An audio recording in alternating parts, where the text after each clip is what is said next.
क्या हम ये मानकर चले कि ममता बनर्जी की लड़ाई फिलहाल देश में दो मोर्चे पर है? एक मोर्चे पर बीजेपी के खिलाफ, बीजेपी की नीतियों के खिलाफ, और दूसरे मोर्चे पर कि बीजेपी के खिलाफ सबसे ताकतवर कौन है। कांग्रेस का कमजोर होना अब ममता को क्या महत्वाकांक्षा दे रहा है कि वो अपोजिशन की सबसे बड़ी लीडर बनकर सामने, उन्हें सबसे बड़े लीडर के तौर पर उनकी पार्टी को मान्यता मिले, और जो कांग्रेस का डोमिनेंस रहा है, यानी कांग्रेस के छाते के नीचे नहीं, ममता के छाते के नीचे सारी पार्टियां आए, तब जाकर अपोजिशन यूनाइटेड होगा। क्या इसका मतलब हम ये निकालें? और अगर ऐसा है तो फिर ये कितना मुश्किल भरा है, क्योंकि कांग्रेस अभी भी दावा करती है कि विपक्ष उसके छाते के नीचे ही रहेगा।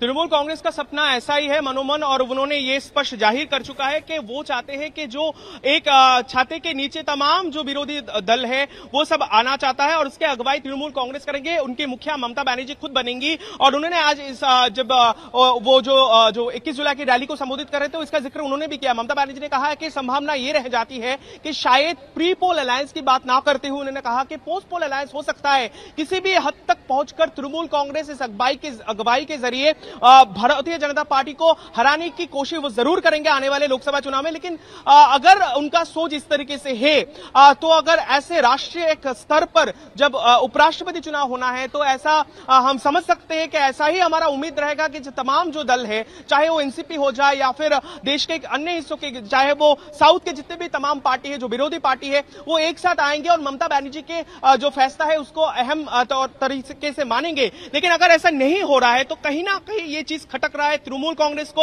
अब देखने वाली बात होती है कि और रोचक भी होगा कि ममता बनर्जी के इस फैसले के बाद कांग्रेस, एनसीपी और तमाम जितने भी विरोधी पार्टी है उनके तरफ से क्या इसका जवाब दिया जाएगा। क्या वाकई में उनके पास कोई जवाब है? लेकिन ये एक तरीके से ये स्पष्ट दिखा रहा है कि एक दो तरफा राय है। तृणमूल कांग्रेस कह रहे हैं कि वो चाहते हैं कि इसको अगुवाई करना, इस ऑपोजिशन फ्रंट को और भी सामने लाना। हालांकि हमने शुभंकर पहले भी कई बार देखे थे, खासकर 2019 का जिक्र करना चाहूंगा।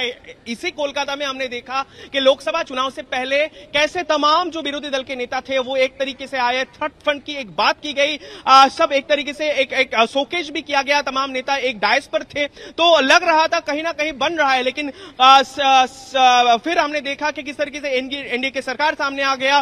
तो ममता बनर्जी की ये शुरू से एक मुहिम रही है कि वो चाहते हैं कि ऑपोजिशन के फ्रंट को बढ़ावा दिया जाए, उनको आगे लाया जाए। लेकिन अगर बात इस तरीके से हो और अगर आज जिस तरीके से अभी भी बैठक चल रही है, हम कोशिश करेंगे और भी इसके ज्यादा जानने की, क्योंकि अभिषेक बनर्जी ने कहा है कि 85% जो सांसद आज की इस महत्वपूर्ण बैठक में हिस्सा लिए थे उन्होंने कहा, उन्होंने दोनों फैसला, उन्होंने इसको समर्थन किया कि जो ऑपोजिशन के जो चेहरा है यानी उम्मीदवार जो है मार्गरेट आल्बा, उनको समर्थन ना करते हुए वो लोग वोट नहीं देंगे। लेकिन ये स्पष्ट दिखाता है कहीं ना कहीं मनमुटाव है ऑपोजिशन में। अगर ये आगे चलकर इसमें सुधारी नहीं आई या फिर तृणमूल कांग्रेस की तरफ से भी इसमें सुधारी लाने की कोई मुहिम नहीं उठाई गई तो स्पष्ट है कि आने वाले दिनों में, खासकर लोकसभा चुनाव से पहले जब एक महत्वपूर्ण आप कह सकते हैं कि मजबूती को लेकर वो आगे बढ़ना चाह रही है, तो कहीं ना कहीं उसको प्रभाव, उसका भी बुरा असर, उसका भी प्रभाव उसको झेलना पड़ेगा। अब देखने वाली बात होती है कि कांग्रेस या तमाम जो विरोधी दल वो किस तरीके से देखती है। हालांकि सवाल यह भी किया गया था अभिषेक बनर्जी के सामने, क्या इसके लिए वो कांग्रेस को जिम्मेदार ठहराएंगे? क्या उसका मानना है कि कांग्रेस ने उनसे बात नहीं किया? हालांकि उन्होंने कहा है कि मैंने मुझे कोई पर्टिकुलर पार्टी को इसके लिए जिम्मेदार नहीं ठहराना है। वो मानते हैं कि तृणमूल कांग्रेस कर लेकर उन्हें चलना चाहिए था, इस पर उनसे बात करनी चाहिए थी, जो उन्होंने नहीं किया। लेकिन यह स्पष्ट है कि आज जो फैसला कोलकाता में लिया गया है उसका प्रभाव, उसका खलबली शायद दिल्ली में आपको भी मिल रहा होगा अब तक। बिल्कुल बिल्कुल, और वो देखने को मिल रहा है। आपने तमाम जानकारियां दी। अब जरा ये बताइए कि भविष्य में हम क्या देख रहे हैं? अब यहां से 24 बहुत दूर नहीं है, और पिछली बार बीजेपी ने बंगाल में कम से कम लोकसभा चुनावों में बड़ी सेंधमारी की थी। हालांकि टीएमसी ने बीजेपी के तमाम नेताओं को अपने पाले में कर लिया। कई सारे सांसद, गायक, कलाकार, बहुत सारे लोगों की वापसी जो है टीएमसी में हो गई है। लेकिन फिलहाल बीजेपी की स्थिति क्या है, और क्या बीजेपी जो 3 से 77 पहुंची थी, 16-18 लोकसभा सांसद लाई थी, इस बार लोकसभा चुनाव में करिश्मा दिखा पाएगी, या माने कि नहीं ममता ने बिल्कुल व्हाइट वॉश कर रखा है? देखिए, आपको एक टाइम लैप्स में या फिर आपको एक टाइम जोन में ले जाना चाहेंगे, क्योंकि हमने देखा है 2019 से पहले धीरे धीरे जो बीजेपी की पार्टी जो इस बंगाल में कुछ नहीं था तब खासकर उत्तरी बंगाल जो है वहां से उनको कुल मिलाकर 18 सीटों में वो अपने उम्मीदवार जो है बीजेपी के उम्मीदवार वो सांसद बनकर आते हैं। वो एक तरीके से ऑक्सीजन था भारतीय जनता पार्टी के लिए। और आगे हमने चलकर देखा कि विधानसभा चुनाव आते आते एक तरीके से एक हुजूम बन गया था, लोग उनके खेमे में जाने लगे। तमाम तृणमूल के जो नेता रहे या फिर चाहे वो मंत्री रहे या फिर सांसद रहे वो बीजेपी के नेता बन चुके थे। तो एक तरीके से ये गुंजाइश थी कि शायद बीजेपी अपना पकड़ बना पाएंगी और शायद वो सरकार भी गठन करे। लेकिन फैसला आते आते हमने देखा कि तृणमूल बीजेपी के तमाम जो तैयारी थे वो खत्म हो चुके।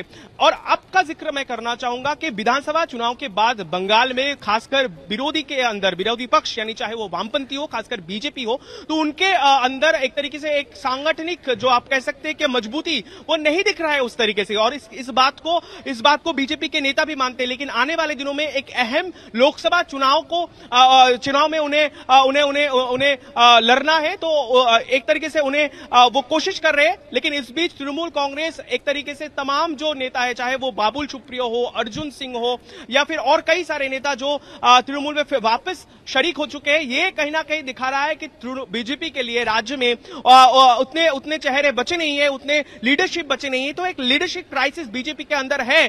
तो अगर लोकसभा की बात की जाए तो हमें जितना मालूम पड़ रहा है और यहाँ पर जमीनी हकीकत जो है शुभांकर, बीजेपी सिरे से शुरू करने की कोशिश कर रही है। धीरे धीरे केंद्रीय नेता यहां पर पहुंच रहे हैं। पिछले हफ्ते भी केंद्रीय नेता हमने यहां पर पहुंचे थे। हमने देखा कि स्मृति ईरानी यहां पर पहुंचते हैं। हालांकि उन्होंने कोलकाता मेट्रो की एक उद्घाटन समारोह में वहां पर उन्होंने हिस्सा लिया, लेकिन उससे पहले 2 दिनों तक हावड़ा जैसे एक जगह में उन्होंने अहम बैठक बुलाई, कार्यकर्ताओं से उन्होंने बात की, समझने की कोशिश की। उनसे पहले जेपी नड्डा पहुंचे थे, तब बहुत सारे कार्यकर्ताओं से उन्होंने भी 2 दिनों के उनके सफर के दौरान उन्होंने बैठक की और समझाने की कोशिश की कि किसी तरीके से आगे के दिनों में बढ़ना है। तो तृणमूल एक कॉन्फिडेंस जगह में है। तृणमूल ये सोच रहा है कि बीजेपी फिलहाल उतना प्रभावशाली उतना शक्तिशाली अब बचा नहीं है। लेकिन ये बहुत महत्वपूर्ण होगा अगर तृणमूल कांग्रेस विरोधी चेहरा बनकर उभरना चाहती है और अगर उनका अनबन चल रहा है और उनका मनमुटाव चल रहा है तमाम विरोधी दलों से, तो कहीं ना कहीं ये उनके लिए भी सुकूनदेह नहीं है।